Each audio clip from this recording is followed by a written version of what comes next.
Hi friends, welcome to my channel. Carrot halwa ఇలా చేస్తారంటే taste అయితే అదిరిపోతుందండి. వేరే రకాలుగా చేస్తారు, కానీ ఇలా చేసి చూడండి. టేస్ట్ అయితే చాలా బాగుంటుంది. పిల్లలకి ఇలా చేసి పెడితే హెల్త్కి చాలా మంచిదండి. చాలా బాగుంటుంది టేస్ట్ కూడా.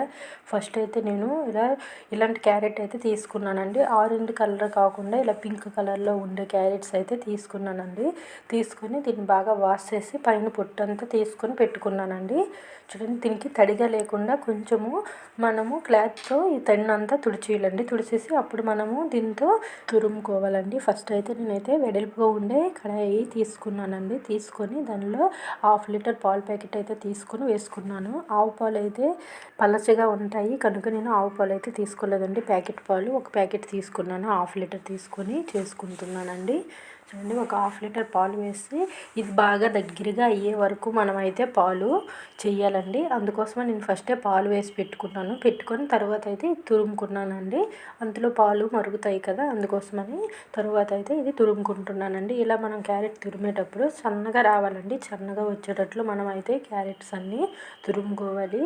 హెల్త్కి చాలా మంచిదండి పిల్లలకి. ఈ సీజన్లో ఇలా చేసి పెడితే బాగుంటుంది కదా. ఇప్పుడు క్యారెట్ ఎక్కువ పండుతుంది. చూడండి, క్యారెట్ని పిల్లలకి ఇలా నార్మల్ ఇచ్చినా తింటే మంచిదే కదా.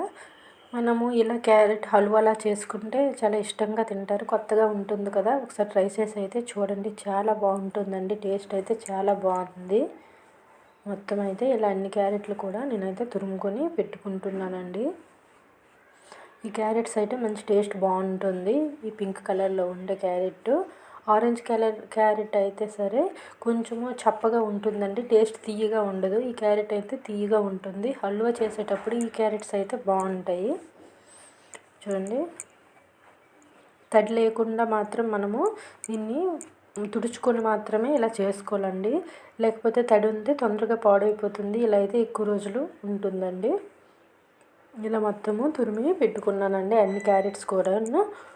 ఇంకా ఈ పాలు అయితే చూడండి ఇలా అవుతున్నాయి. దగ్గరగా అయ్యే వరకు మనమైతే ఇలా కలుపుతూనే ఉండాలి, బయటికి పొంగకుండా.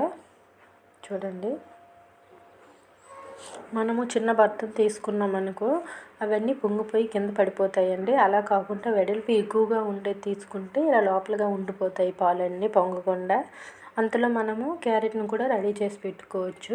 చూడండి, ఇలా దగ్గరగా వచ్చే వరకు మాత్రం కలుపుతూనే ఉండాలి. అడుగు మాడకూడదు, కలుపుతూనే ఉండాలండి. క్యారెట్ అంతా అయితే నేను తురుము పెట్టుకున్నాను. చూడండి, ఆ పాలకి 1/2 లీటర్ పాలకి ఈ మాత్రం క్యారెట్ అయితే సరిపోతుంది. ఎక్కువ క్యారెట్ అయినా మళ్ళీ టేస్ట్ ఉండదండి.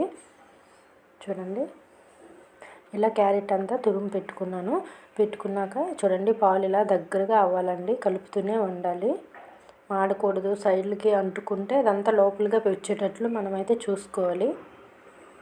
దగ్గరగా చేసుకోవాలి. ఇది మనం ఎంత బాగుంటే పాలు టేస్ట్ అయితే అంత బాగుంటుందండి. ఇలా మొత్తము దగ్గరగా వచ్చేటట్లు మనము దీన్ని చేసుకోవాలి. క్యారెట్కి అయితే ఫస్ట్ మనం తురుము పెట్టుకున్నాం కదా, అది ఒక గిన్నెలో వేసుకొని దానిలో కొంచెం వాటర్ ఒక 2 స్పూన్స్ వేస్తే సరిపోతుంది. ఎక్కువ అవసరం లేదు. ఈ క్యారెట్ని అయితే కొద్దిసేపు ఉడకనివ్వాలండి. ఎక్కువ టైం అవసరం లేదు, తొందరగా ఉడికిపోతుంది కదా క్యారెట్. అందుకోసమని ఒక 5 మినిట్స్ సిమ్లో పెట్టి ఉంచితే సరిపోతుందండి. ఎక్కువ టైం అయితే అవసరం లేదు. మూత పెట్టి సిమ్లో పెట్టి 5 మినిట్స్ అయితే ఉంచండి. అడుగు మాడకుండా చూసుకోండి. కొంచెం వాటర్ వేసాము, ఆల్రెడీ క్యారెట్లో వాటర్ ఉంటుంది కదా, అందుకోసమని నేనైతే కొంచెం కొద్దిగా వేసానండి. ఇంకా ఇలాచీలండి, ఇదైతే పౌడర్ చేసి పెట్టుకుంటాను. ఇంకా కాజు బాదం చిన్నగా కట్ చేసి అయితే పెట్టుకున్నాను. మనము పాల్లో వేసుకోవాలి కదా ఇది, అందుకోసమని ఇవన్నీ ఫస్టే ప్రిపేర్ చేసి అయితే పెట్టుకున్నాను. చూడండి, పాలు అయితే మనము అది తయారు చేసే లోపు క్యారెట్ పాలు అయితే ఇలా అయ్యాయండి. చూడండి, దగ్గరగా వచ్చింది కదా ముద్దలాగా. ఇప్పుడు అందులో మనము పంచదార అండి కొద్దిగా ఒక 3-4 స్పూన్స్ వేస్తే సరిపోతుంది. ఎక్కువ అవసరం లేదండి. క్యారెట్ తీగే ఉంటుంది, ఇంకా పాలు కూడా తీపి ఉంటుంది కనుక మనం ఎక్కువ పంచదార వేయవలసిన అవసరం అయితే లేదు. ఈ జీడి పలుకులు కూడా మీకు ఇష్టమైతే నేతిలో ఫ్రై చేసి ఇందులో వేసుకోండి, లేకపోతే నార్మల్గా వేసుకోండి. మా ఇంట్లో ఎక్కువ నెయ్యి తినరండి, అందుకోసమని నేను వేసుకోవట్లేదు. కానీ హల్వా అనేసరికి నెయ్యి వండాలి కదా, నెయ్యి వేస్తే బాగుంటుందండి టేస్ట్. నేనైతే నార్మల్గా చేస్తాను. ఇంకా ఇలాచీలు కూడా పౌడర్ చేసి పెట్టుకున్నానండి, దాన్ని కూడా అందులో యాడ్ చేసుకున్నాను. టేస్ట్ అయితే చాలా బాగుంటుంది కదా ఇది వేస్తే. ఇవంతా దగ్గరగా వచ్చేటట్లు మనము పంచదార వేసాక పాకంలా వస్తుంది కదా, ఇప్పుడు మరి కొద్ది టైము మనము అలా అవనివ్వాలండి. అయ్యాక మనం క్యారెట్ పెట్టుకున్నాం కదా, ఆల్రెడీ ఉడికించి ఆ క్యారెట్ అయితే ఇందులో వేసుకోవాలి. పచ్చిగా క్యారెట్ వేసుకుంటే స్మెల్ అయితే పచ్చి స్మెల్ వస్తుందండి. కొద్దిమంది ఏం చేస్తారంటే క్యారెట్ వేసి అందులో పాలు వేసేస్తారు డైరెక్ట్గా. అలా వేస్తే టేస్ట్ బాగుండదు, స్మెల్ పచ్చిగా వస్తుందండి. ఇలా ఒకసారి ట్రై చేసి చూడండి, చాలా బాగుంటుంది టేస్ట్ అయితే. చూడండి, మనం తీసుకునే పాలుకు సరిపోగా మనం క్యారెట్ అయితే వేసుకోవాలి. మరీ ఎక్కువగా క్యారెట్ వేసుకున్నా బాగోదండి, ఇది చప్పగా అయిపోతుంది. చూడండి, ఇలా చేసుకొని ఇందులో వాటర్ ఉండకూడదండి. ఇప్పుడు ఆ పాలు ఉంటుంది కదా, ఇది వేసాక ఆ పాలు లేకుండా దగ్గరగా అయ్యే వరకు మనం చేసుకోవాలి. నెయ్యి తినే వాళ్ళైతే ఇప్పుడు కొద్దిగా నెయ్యి వేసుకుంటే టేస్ట్ అయితే బాగుంటుందండి. నేనైతే నెయ్యి అయితే వేయట్లేదు, మీకు ఇష్టమైతే నెయ్యి వేసుకోండి. నెయ్యి వేసుకుంటే మంచిగా వస్తుందండి, జ్యూసీగా చాలా బాగుంటుంది. చూడండి, ఇలా మొత్తము దగ్గరగా అయ్యే వరకు మనకి ఆ పాలు తడి అనేది ఉండకూడదండి. లేకుండా దగ్గరికి అయ్యే వరకు మనము ఇలా ఉడకనివ్వాలి, లేకపోతే తొందరగా పాడైపోతుంది. అలా కాకుండా ఇది దగ్గరగా అయ్యాక దానిపైన నెయ్యి వేసుకుంటే పాడవకుండా ఎక్కువ రోజులు నిల్వ ఉంటుందండి. టేస్ట్ కూడా చాలా బాగుంటుందండి.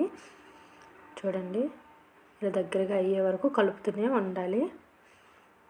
మీరు కూడా ఒకసారి ట్రై చేసి చూడండి, ఎలా ఉందో కామెంట్స్ అయితే చెయ్యండి. ఓకే ఫ్రెండ్స్, మా వీడియో మీకు నచ్చినట్లయితే సబ్స్క్రైబ్ చేయండి, లైక్ చేయండి, షేర్ చేయండి. Okay, bye friends, thank you for watching.